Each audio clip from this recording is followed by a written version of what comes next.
With the announcement of the 2021 Honda Rebel 1100, the middleweight cruiser segment has once again been shaken up on not only what defines a middleweight, but also what we as consumers get in a middleweight package. And with the heart of the Africa Twin and a tech package to make many do a double take, the Honda Rebel is overly impressive in what it offers for $10,000.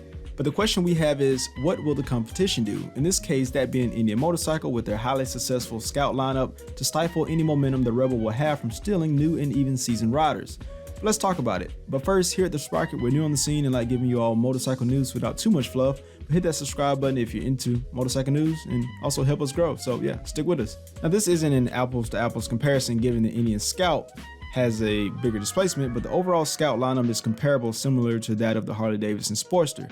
Stripped down, leaving open possibilities for the consumer to customize to their liking. But since Harley Davidson has kept the Sportster mostly the same over the years, we're comparing the Rebel to the Scout since both brands seems to be more progressive in ways. But then there's Ducati and Triumph in the mix with the Scrambler and Bonneville lines, but we can leave that for another day. But if you didn't know already, the Honda Rebel 1100 comes with the engine from the Africa Twin and is sporting a hefty tech package from ABS, cruise control, power modes, selectable torque control, all for the price of $9,300 with the option for the DC transmission. If that's your thing, we like options, but that'll cost you 10 grand. But 87 horsepower, 72 pound-feet of torque, giving you enough power to rip off the stoplight many times with no issues of reliability, of course, since it's coming from Honda. But all of these features are standard options, which makes it a fantastic motorcycle for not only entry-level riders, but also seasoned riders like ourselves. Now with the Scout lineup, you're getting more power with 100 horsepower and 75 pound-feet of torque, unless you're going for the Scout 60, which is slightly less, at 76 horsepower and 65 pound-feet of torque, which puts it around that 9K mark. But other than ABS as an optional feature and a USB port, that's about all you get, which puts the price closer to 10K. So yeah, the Scout 60 would be a better representation to compare to the Rebel. So outside of looks, the name, and maybe the performance, what else does the Indian Scout have to offer? There's the whole range of genuine Indian accessories available, allowing the riders to customize to the liking, and of course the third-party market, but the tech package still is lacking. Heck, the suspension is even lacking, because if you've ridden a Scout Bobber, you would know. Sure, the majority won't care if the Scout lineup has any type of tech because most won't want that. But why isn't it available at that price point is the question. Because the Triumph Bobber, for instance, has a tech package. It has ABS as standard with the option for cruise control and heated grips, but of course you're going to be paying more of that from the base Bobber. So what it really boils down to in the end is what you really want and also the aesthetic that you want. But again, Honda Rebel is doing much more on the overall package for really $9,300. We think at some point all of the middleweight cruisers will be refreshed in some form or fashion to compete with Rebel.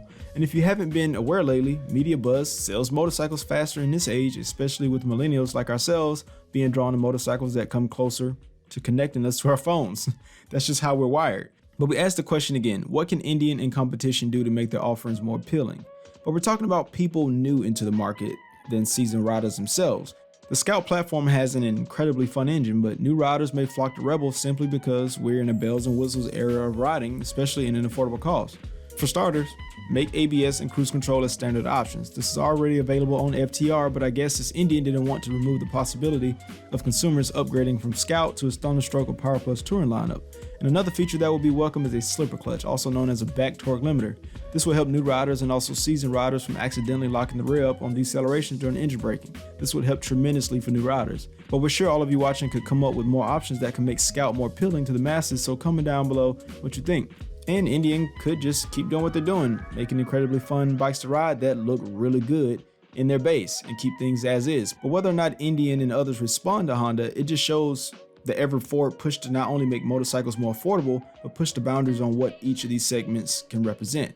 But I would like to mention that with Indian, they did respond to Harley Davidson by making the new Indian Chieftain resemble that of the Street Glide, and also the Indian Challenger with its lines like the Road Glide, so they obviously pay attention to whatever trends are hot. And right now, the Honda Rebel is pretty dang hot. But whatever they decide, we'll be watching, but don't forget to subscribe to the Sprocket for more quick motorcycle news and opinions without the fluff, and thumbs up for your support, and we will see you in the next one.